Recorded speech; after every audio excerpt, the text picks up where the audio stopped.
Hi there, I'm Jim Zirin. Welcome back to more conversations. Bosnia, Rwanda, Iraq, and Syria, all faraway places that evoke sobering images of death, devastation, and crimes against humanity. We know the story of those who have suffered, largely because of heroic war correspondents on the ground, who witness the fighting firsthand and bring us the facts of foreign genocide and humanitarian crisis. With us is the award-winning journalist Janine di Giovanni, who in the tradition of legendary female war correspondents like Martha Gellhorn has lived for the past 30 years in all these places, risking her life at tremendous personal cost to bear witness to the untold suffering of civilians caught in the crossfire of violent conflict. The New York Times hailed Janine's most recent book, The Morning They Came for Us, Dispatches from Syria, as searing and necessary. The book has been translated into 18 languages. Janine, we're delighted to have you with us on the program. Delighted to be here. Now, being a foreign war correspondent is an unusual occupation. Can you tell us about your background and how you got there? It's, it's not something I ever set out to do. I really didn't. I grew up in New Jersey, and I went to school in Maine, and then I went to graduate school in London. And while I was in London, I began to read about the first Palestinian Intifada, the uprising. So that was in, what, 1999? No, 1990. 1989, 1989-90. Okay, so you're in London and you read about it. I'm reading about it, and I read about this extraordinary woman called Felicia Langer, who was an Israeli lawyer defending Palestinians in military court. And at that time, she was one of the few people actually doing it. And her job was incredibly laborious and very unsatisfying because she lost most of her cases, but she believed very strongly in justice. To make a very long story short, I went to meet her because I just felt very compelled to meet her. And she sent me to the West Bank and Gaza, to refugee camps, and to meet various people, both Israeli and Palestinian. And from that moment on, it was almost as though I was walking through a door that I could never really return to my old life, which was a graduate student in London. I wanted to be an academic. I wanted to teach at a university and have a simple life of family, kids, the white picket fence. And my life didn't turn out like that. From the moment I started working in refugee camps and on humanitarian issues, my first book came out of that. And then from there, the war in Bosnia broke out. I began freelancing as a journalist and eventually was picked up by the Sunday Times of London. So the rest is history, I think. So the war in Bosnia broke out, what, the siege of Sarajevo was around 1992? Exactly, 1992 to 1995. And so you hear about that and you say, well, I'm going to Sarajevo. Now, that's kind of dangerous, isn't it? It was very dangerous, actually. In retrospect, when I think about it, I think if I had thought about all the things that could happen, and the things that did happen to many of my colleagues or my Bosnian friends, it was horrific. We were in Sarajevo, which is almost like a basin, and it was surrounded on the hills by Bosnian Serb snipers who basically took pot shots at anyone who was walking in the street. So people didn't walk in the street, they ran. There were no cars because there was no petrol. Journalists were the only ones that really had cars. There were constant mortar shells, bombs, so that people were constantly, we'd constantly have to bring people to the emergency hospitals. The hospitals themselves had no anesthetic, were running out of supplies. The city was besieged.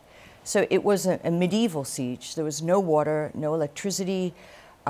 We lived by candlelight or generators that could, occasionally get electricity. In those days, to get our reports out, we had to use a satellite phone, and it was $50 a minute. So for freelancers, it was very, very difficult. So it was the danger. It was logistically impossible. But we were telling a story that needed to get out to the world. Well, when you say we, were you with other journalists at the time? My colleagues. There was a core base of us that really felt, one of my closest friends there, Kurt Schork, who was later killed while we were working in Sierra Leone together, said, I'm going to stay here until they hang the last dog. And he basically just felt that if we weren't there on the ground, if we weren't eyes and ears, it was before people had iPhones. So remember, you know, now in Syria, everything can be documented. But then, if you didn't have the presence of journalists or aid workers, you had no evidence, no proof of the horrific human rights violations that were going on. Now, did you wear a helmet? Did you wear a vest that said, "I'm a journalist"? It wouldn't have. I never had anything to avoid being shelled by sniper fire. I did have a helmet and I did have a flak jacket. Sometimes I wouldn't wear them because I worked often with civilians. I mean, my work has always been to kind of embed with civilians, to live with families, to spend a long time with families, to find out how their day-to-day life works. And they didn't have flak jackets. So I felt it was humiliating for them and for me if I sat there in a flak jacket and a helmet while they were completely unprotected. And also, it puts a division between you and someone, which is why I'm not a television journalist. And I really have compassion for my television friends because it's so much harder to enter into people's lives or to do a deep dive into what's happening on the ground. If you've got a camera and a microphone, I just have my notebook. And I would go and I'd burrow in. Did you speak the local language? No, I learned a bit, but Bosnian Serbo-Croat is a really difficult language, and it's Slavic based, and that wasn't I studied Romance languages, so but, you know, one of the things... And then you're filing stories with whom when you're in Bosnia? In those days, it was the Sunday Times. But really, I was writing my books. I wrote 2 books, which came from the Balkan Wars, which went on until Kosovo in 1999. And I basically stayed working on it throughout. And then continued, even to this day, I work on war crime issues. So Bosnia was very important to me. Well, one thinks of female journalists in the war zone, one thinks automatically of the legendary Martha Gellhorn, who really covered wars throughout the 20th century, almost. Did you identify with her at all? Was she a role model for you? I did, and I met her. She was an extraordinary woman, really. Did you meet Ernest Hemingway too, or just... Oh, no. I think he killed himself before I was born. Right. So, but I did meet her, and she was an extraordinary woman. She was not a woman who liked other women, which is an interesting thing in my profession in those days. The few women that were in it weren't very supportive of other women, and so I make it a very big part of my role right now to mentor young female journalists. I think it's really important. Were there many other female journalists in Bosnia in the war zone? Not many, but there were on some. Your own? There were some. There definitely were some, but not many. And it was the start of Christiane Amanpour's career. There were, some very heroic female camera women who were extraordinary. Mary Rogers. There were some female producers who were wonderful, and there were quite a few, and there became more as time went on. But it was nothing like going to Iraq or Afghanistan, where it was so many women wanted to become war reporters. And now I saw and you probably did too, the Tina Fey movie, I didn't Whiskey like it. Tango Foxtrot. Really You didn't like it at but all. I mean, it sort of portrays the life of a war correspondent as sort of boozy and sexy. Ridiculous. And is that at all accurate? Well, look, I thought it was ridiculous on many levels. I thought to take humor into situations like that, I mean, I do have a sense of humor, but that is not the place for it. And I really loathed every minute of it. I thought it was inaccurate. But I think that, there is a part of our work that because we work so hard, of course you come back and you party. In Sarajevo, living in the Holiday Inn was like living in a third-rate college dormitory because we were sealed in. And it was so dangerous, and the hotel was bombed out completely. You had colleagues who were killed, undoubtedly. Many colleagues killed, many colleagues injured. And also, every time we stepped out the door, basically, we knew that someone was taking aim at us. So it was really frightening. And it was really, I think, the last time you could cover a war without, looking at the difference between reporting Syria, which, of course, the kidnapping is so desperately prohibitive to getting the story. And my colleagues, Jim Foley and Steve Sutloff, of course, were both kidnapped and beheaded. Well, this is in Syria. This was kidnapped in Syria. by ISIS. Yes, kidnapped by ISIS. Well, we will get to Syria, but you were in Sarajevo, and there you met your husband. Yes, I did. I did. And he was a French photojournalist. Well, tell Yes. about that. What is it like to meet your husband in a war zone? Well, it was extraordinarily romantic, I have to say, which I think people do fall in love in war zones in a way that the intensity of it is, you know, you're living by the minute, and your emotions are very hyped up because you're seeing horrific things and you're very involved with the people. So, you know, you're falling in love seems in a way like a very natural thing. And it was very romantic. I was coming back from the front line. I was covered head to toe in mud. There had been a shelling. We feared that Sarajevo was about to fall. And he fell on his knees in front of me and said something like, "I'm going to marry you." And I thought, who is this guy? And I just kept walking. And we didn't see each other for many years. And then we met again in Algeria during the war there in 1998. And it took quite a while for us to actually get married. We didn't get married until 2003, after the invasion of Iraq. And then our son was born in 2004. Now, your husband was struck by sniper fire in Africa, wasn't he? Yes, he was. When was that? That was after you were married? He was shot by a sniper during the fall of Gaddafi in 2011. And yes, and it was very disturbing because it nearly hit his arterial vein. So you were very, very, very lucky. And you realize then that how incredibly dangerous it is, how fragile life is.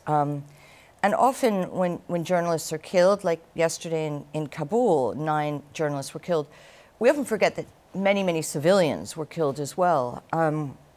But somehow for us, because we're such a tight community, less so now, because now there's so many bloggers, there's so many, it's expanded. But in the old days, there was a core of war reporters who went from Sarajevo to Rwanda, to Zimbabwe, to Sierra Leone, to East Timor, to Chechnya, and we knew each other very well. And we kind of grew up together because we started out in our early 20s. It was a really remarkable experience, and I feel very humbled and grateful for what I saw, because it's allowed me to live my life now constantly in a state of gratitude for things like electricity, or every time I take a shower, I swear to you, I am, I think, wow, water that comes out of a tap. Warm water out of a tap. Warm water out of a tap is a big deal, or able to make a cup of coffee. So I never take those things for granted, because people in refugee camps, people, living on the edge, people under siege in Idlib or Homs or Aleppo, were living like that every single day. Well, what does it do to a journalist in the war zone psychologically? We know about now a lot of studies of post-traumatic stress syndrome. I mean, did you experience that? Did your husband? What effect did that have on your marriage, on your, and your family? I was one of the first reporters that was used in a study in the American Journal of Psychiatry by Anthony Feinstein, who's an incredible psychiatrist, Canadian psychiatrist, who really began to turn the spotlight on the effect of war on war reporters. And he followed a group of us, about 30 of us, for 3 years. And I didn't have it. After being tested by him and analyzed and put under a microscope, I did not have it. And I remember saying to him, "But why don't I have it?" And he said, "Because you write. Possibly it's your genetic makeup. It's like an alcoholic, genetically I wasn't predisposed to it. I also was able to write what I saw, and I felt in some ways that was deeply satisfying because I was giving people a voice." My husband was a cameraman, is a cameraman. Photographers, cameramen, it's much, much harder for them to release, I think, the kind of agony that they're seeing in real time. So yes, he did have horrific PTSD. He worked very, very hard to dispel it, and there's some tremendous things going on right now. The DART Center at Columbia University, run by a brilliant guy called Bruce Shapiro, They do things now called EMDR, which they also use with veterans of combat. But it was a very dark period. And I think both And of was there us, an impact on your son? my son, it's amazing. You know, He was never with you in a war zone. No, I mean, no, actually, his dad took him to Tahrir Square during the revolution, which I was not happy about because his father was... In Egypt. Yes, and I really was not. And we both brought him to many, he's been to many refugee camps, but we would never put him in danger, although Tahrir Square, I think, it wasn't my choice. But I think it's very interesting. He's the child of 2 war reporters. We named him Luca, which means light, because, of course, for us, he was a great bringer of light into a very dark, dark tunnel that we had lived through for many, many years. And it's so interesting. Maybe children react against their parents, but he is the most pragmatic, sensible, mature child. And he's fascinated by foreign affairs, and he would talk to you about Assad, or he would talk to you about Senegal. But he's not drawn to darkness. He's much more drawn to light. And I think it's having seen, we always talked to him about what we were doing. We tried to protect him from the fact that if we were ever in danger, and we tried to love him, you know, unconditionally and give him huge amounts of support. And so I'm proud. I think we raised a fine young man. We tried to protect him a lot from what we did. Okay, now what about danger? Was danger something that put you in constant fear because you lived in perpetual danger when you were in the war zones? Or was it kind of a narcotic that stimulated you to report and write and research what was going on around you? Not for me. I mean, I've never been an adrenaline junkie. And when I would meet young reporters who wanted to be war reporters because they thought it was glamorous or they thought it was exciting, I would always say, it's not glamorous, all right? You're going to live in the same clothes for 3 weeks. You're going to sleep in a sleeping bag. You're not going to sleep much. You're going to sleep in a tent with soldiers who snore and smell, and it's not glamorous. Second, fear. I think for me, I remember reading something about G. Gordon Liddy, the Watergate bad guy, many years ago, that he was afraid of lightning, and so he tied himself to the roof of a house during a lightning storm. A bit insane, but I think I had to push through fear, because if I was frightened, I wouldn't be able to do my work.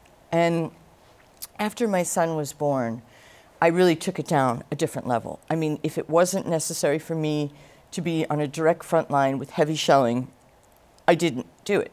You know, it was much more, I'm not a photographer, so I didn't need to be in the middle of, you know, a firefight.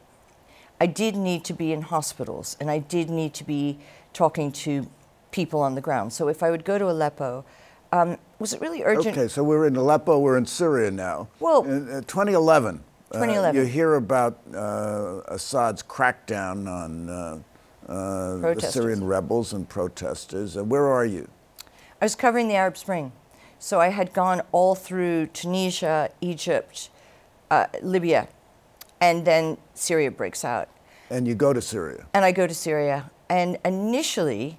Now, what do you do? Where's your son when you decide to go to Syria? Yeah, this is really hard. And he was then, let's say, 2011, he was only, he's 14 now, he was only 7. I put limits on myself of how long I'd go away for. So the longest period I'd ever be away was 10 days. Away from your working out of Paris? Away from my son in Paris, yes.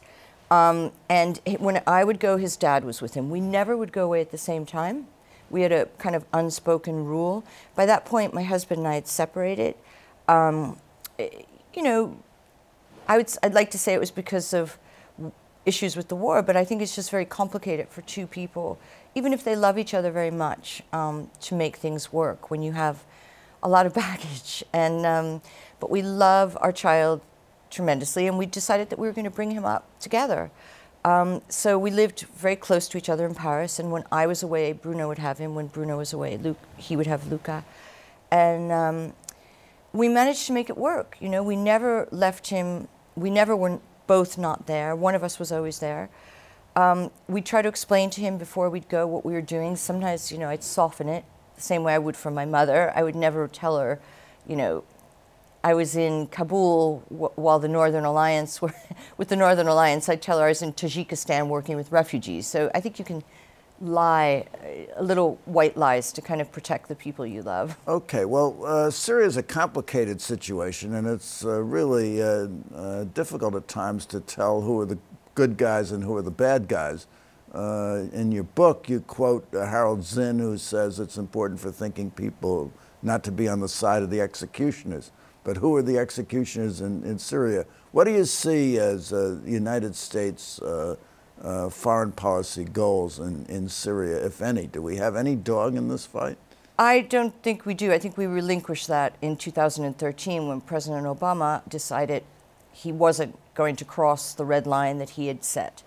He was worried about sending arms to the Syrian rebels because the arms would be taken over by ISIS and by other anti-American forces there, other terrorists. But yes, but he allowed a vacuum to be filled by Russia, to be filled by Iran, Hezbollah, and he allowed Assad to basically eliminate his people with chemical weapons, with barrel bombs, you know, with excruciating human rights, with people languishing in prison, tens and thousands of people who are still in prison on no charge, of course, because there's no law.